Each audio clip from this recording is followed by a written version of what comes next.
भाजपा कुछ नहीं है, यहाँ आरएसएस है। विद्यार्थी परिषद यहाँ कुछ नहीं है, यहाँ आरएसएस है। और आरएसएस जो है वो ऐसी संगठन है जिसका कोई रजिस्ट्रेशन नहीं है। अभी किसी ने बताया कि मनी लॉन्ड्रिंग केस में कुछ आरएसएस के लोग पकड़े गए हैं। आपने देखा कि पाकिस्तान से खुफिया करते हुए 99% अगर कोई पकड़ा गया तो आरएसएस के लोग पकड़े गए। आपने देखा कि और भी देश के साथ गद्दारी करना और बाकी चीज़ करना, ये सब आरएसएस के लोग हैं। इसके साथ साथ बजरंग दल है, इसके साथ साथ हिंदू महासभा है। तो वो देख रही है समाज में कि समाज में इसका जो किस तरह का रिएक्शन हो रहा है। अगर समाज में इसका रिएक्शन ज़्यादा होगा तो फिर इसको आगे बढ़ाएगी, इसको 27 के इलेक्शन में ले जाएगी यूपी में, फिर इसका 29 के इलेक्शन में ले जाएगी। लेकिन अगर नहीं होगा तो ऐसा नहीं करेगी। तो आप सोच लो कि जनता ये समझ चुकी है कि ये जितना भी कार्य कर रहे हैं ये इलेक्शन के लिए कर रहे हैं, ये चुनाव के लिए कर रहे हैं कि बंगाल के इलेक्शन बाकी इलेक्शन है, इसीलिए ये काम कर रहे हैं। अब इनके पास कुछ नहीं बचा तो इन्होंने कहा कि जिस तरह से जेएनयू में हमने कार्य किया था, सेम पत्ती में हम डीयू में क्यों नहीं करें। और बड़ी अफसोस की बात है, डीयू एक ऐसा प्लेस है कि बड़ी लिबरल है और बड़ी सेकुलर है और इनोवेटिव आइडिया वहाँ डेवलप होती है। हम लोग डीयू के छात्र रहे हैं।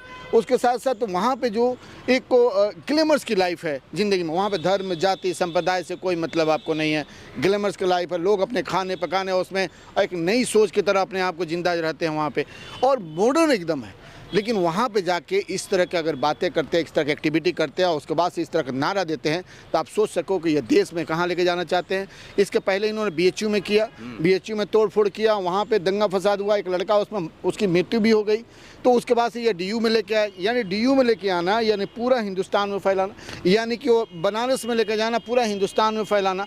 इससे साफ जाहिर होता है कि इनका यूजीसी का जो हथकंडा है, जिसके बेसिस में चुनाव जीतना चाहते हैं, जिसके बेसिस में ये देश में सत्ता पे अब फिर से आना चाहते हैं और मोदी को अपने एक अलग रूप दिखाना चाहते हैं, वो चीज़ें फेल हो गई। अब बात आती है कि आप देखो हमारा कॉन्स्टिट्यूशन क्या देता है। आर्टिकल 14 की बात करता है, हमारा कॉन्स्टिट्यूशन 15 की बात करता है, 16 की बात करता है, 17 की बात करता है। आप 25 से लेकर 30 तक आप देखो, उसके बाद से रिजर्वेशन, इस सबकी आपकी सबकी अपनी इंडिपेंडेंस, अपने राइट के बारे में बात करता है। लेकिन आज देखो बीजेपी उसको सब पे ताक पे लगा दी है। और लगा के आप बताओ कि मैं बार बार ये कहता हूँ कि हमारे जो देश में जो ओबीसी, दलित, मुस्लिम, ये सब की अगर पॉपुलेशन देखे तो 80 to 85% है। तो मैं कहता हूं कि जिसकी जितनी पॉपुलेशन है उसके हिसाब से रिजर्वेशन दे दो।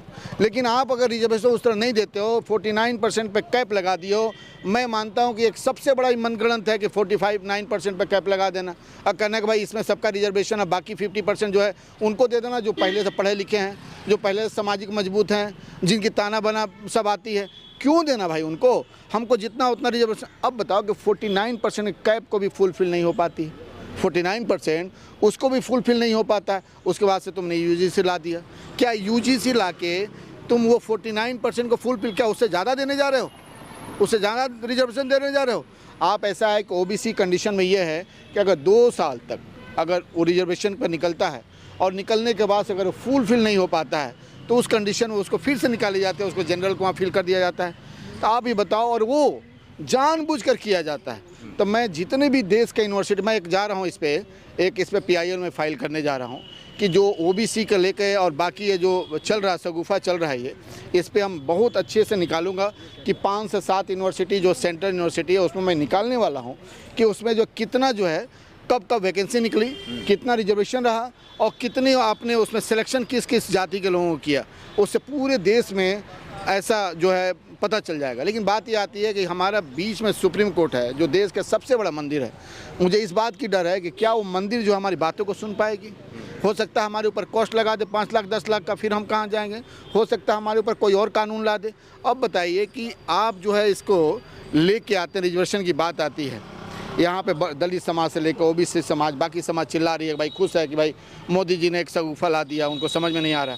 और यहाँ पे ये कोर्ट ने उस पर स्टे लगा दिया। क्यों स्टे लगा दिया भाई? आपको हम किस लिए चुने गए हैं? उसके साथ साथ आप देखो कल हेमंत बिस्वा शर्मा का लेके, हेमंत बिस्वा शर्मा के अगर आप बताओ कि स्टेट नहीं सुनने को तैयार है, बाकी सुनने को तैयार नहीं है। एक सीएम जो है एक उच्च पद पर आसीन है और वो एक जाति विशेष को गन पिन पॉइंट पर मारने को दिखाता है और उस पर सुप्रीम कोर्ट संज्ञान नहीं लेती है। कहती है कि आप जाओ, कहाँ पे जाओ? आप जो असम कोर्ट, हाई कोर्ट जाओ। क्यों हम असम हाई कोर्ट जाएं भाई? हम आपके पास क्यों आए हैं? आप हमारा पूरा मर्डर हो जाएगा, पूरी मार दिया जाएगा, उसके बाद से आप करोगे, फिर कहोगे कि नहीं हमने कुछ नहीं किया। और हाई कोर्ट ने गलती किया, क्यों हम हाई कोर्ट में जाए भाई? अभी हमको ज़रूरत है खाने का और आप कहोगे कल जाओ, आप क्यों जाएँ? आपके पास हम आपके पास क्यों आए? आपका तो हमसे नहीं संभल पा रहा है, आप बोल दो कि हमसे नहीं चल पाएगा, लोग आप पे विश्वास नहीं करेंगे, कानून व्यवस्था को भूल जाएंगे, उसके बाद से फिर वो खाप पंचायत जैसा होगा, लोग अपना अपना पंचायत करेंगे। तो मुझे इस बात का बड़ी अफसोस है। अब ये बताओ, एक बात और मैं बताऊं कि जिस देश का बड़ा लीडर एप्स्टीन फाइल में फंसा हुआ है और उसकी आवाज़ें चल रही है पूरे, आप देखो ब्रिटेन का जो किंग था उसको घर से बाहर निकाल दिया गया, और उसके बाद से जो नॉर्डिक कंट्री का एक जो पीएम पहले के रहा उसको बाहर निकाल के जेल में डाल दिया गया, और भी कई देशों में प्रोटेस्ट हो रहा है, सब पे कार्रवाई की जा रही है। गल्फ कंट्री में एक था, वो गया था, उसके ऊपर कार्रवाई किया गया, और उसके बाद से हमारे देश के जो साहब हैं उनके ऊपर लगातार निकल रहा है, एक नेत्री हैं उनके ऊपर बराबर निकल रहा है, लेकिन नेशनल मीडिया चुप है। नेशनल मीडिया उसको दिखाने में, गिनाने में लगी हुई है कि ये बढ़िया हो रहा है। तो आप सोचो इस देश का कहाँ जा रहा है छवि। कल मैं गुजरात में था, वहाँ पर लोगों से मैं इसके बारे में चर्चा करने की कोशिश की, लोगों से पूछ रहा था कि भाई एप्स्टीन फाइल, लेकिन कोई चर्चा नहीं कर रहा है। आप सोचो अगर चर्चा नहीं कर रहा तो ये देश में क्या हो रहा है? आप देश कहाँ जा रही है? आज ये दिल्ली में सुप्रीम कोर्ट में हम बैठे हुए, हम दिल्ली आते हैं अपना फाइल लेके और कोर्ट में अपीयर होते हैं, कुछ पैसे भरते हैं, चले जाते हैं। अरे तुम्हारे देश में एप्स्टीन फाइल जैसा एक दर्दनाक स्टोरी है, उस पर बोलो। क्या वो बेटियां तुम्हारी बेटियां नहीं हैं? वो बहनें तुम्हारी बहनें नहीं हैं? वो जघन्य अपराध हुआ, उस पर तुम नहीं बोलोगे? और बच्चों का मांस को खाया जा रहा है, उसमें कोई शामिल है, उस पर तुम नहीं बोलोगे? अभी देखो ये जो है ना, ये बड़ा एक मंडपम है, मंडपम AI की मीटिंग चल रही है, यहाँ पे कॉन्फ्रेंस हो रहा है बहुत ज़्यादा। लेकिन आप देखो AI का जो चल रहा है, बड़े से बड़े कंट्री जो है उस पर लाखों लाखों करोड़ रुपया जो है उस पर इन्वेस्ट करने की बात कर रहे हैं। हमारा जो है साहब जो है 10,000 से 20,000 करोड़ रुपया की बात करते हैं इस पर, जो इतना बड़ा मुल्क है। लेकिन आप देखिएगा 5 से 7 दिन के बाद से ये एक सऊफा निकलेगा, बाकी कुछ नहीं निकलेगा। जो देश सॉफ्टवेयर में इतना नंबर पोजीशन पे था उसकी हालत देखो, हंगर इंडेक्स में आप उठा के देखो, रोज को एम्प्लॉयमेंट में उठा के देखो, आप करप्शन में उठा के देखो, आप बाकी म्यूनसिपैलिटी में आप उठा के देखो, आप उठा के देखो, मीडिया के स्वतंत्रता में उठा के देखो, आप इंडस्ट्रियल में उठा के देखो, आप इन्फ्लेशन में और डिफ्लेशन में उठा के देखो। आपके हिंदुस्तान की स्थिति इतनी दयनीय है कि सोचा नहीं जा सकता। और आज हिंदुस्तान 50 साल पीछे है। किसी ने किसी को डंकी कहा, मुझे लगता है किसी ने किसी को डंकी कहा तो वो सही कहा कि भाई किसी के ना रहने से अच्छा है कि डंकी को वहाँ बैठा दो, कम से कम कोई तो दिखाई देगा कि भाई हाँ हम कुछ बोलेंगे। तो इस देश में ये हो रहा है। सर आपसे आखिरी सवाल है, आप कानून के ज्ञाता हैं, जिस तरह से एक थाने के सामने नारेबाजी की जाती है, पहले वो मुसलमानों के लिए नारेबाजी की जाती थी और फिर उसके बाद थाने में जिस तरह से लड़कियों को गाली गलौज की जाती है, कपड़े उतारने की बात कही जाती है, पुलिस प्रशासन को क्या कहेंगे कि पुलिस प्रशासन हमारा कहाँ पर जाके खड़ा है? इस देश का पुलिस प्रशासन, जो पुलिस प्रशासन के सामने इस तरह की बातें की जा रही हैं और पुलिस प्रशासन खड़ा देखो मैं कहूँ कि पुलिस प्रशासन मर गई है, उसका लज्जा खत्म हो गया है, कानून व्यवस्था भूल गया हो, तो मैं ये कहूँगा तो ये अतिशयोक्ति होगी।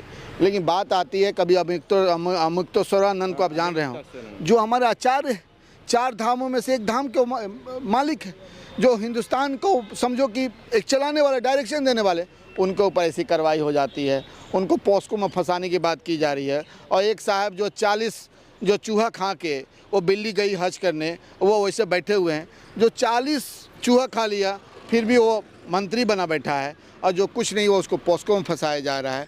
आप देखो, आप जो बोल रहे हो मोरिस नगर जो थाना में हुआ, इनके लिए स्टूडेंट जो थे उनको भी इन्होंने क्या बोला, इनको उग्रवादी बोला। आप जो पंजाबी जब उसमें विरोध किए, सिख जो किसान किए उनको खालिस्तानी बोला गया, मुसलमान कर लेते हैं तो उसको आतंकवादी बोल दिया जाता है, बाकी कोई और करेगा तो उसको कुछ और बोल देंगे।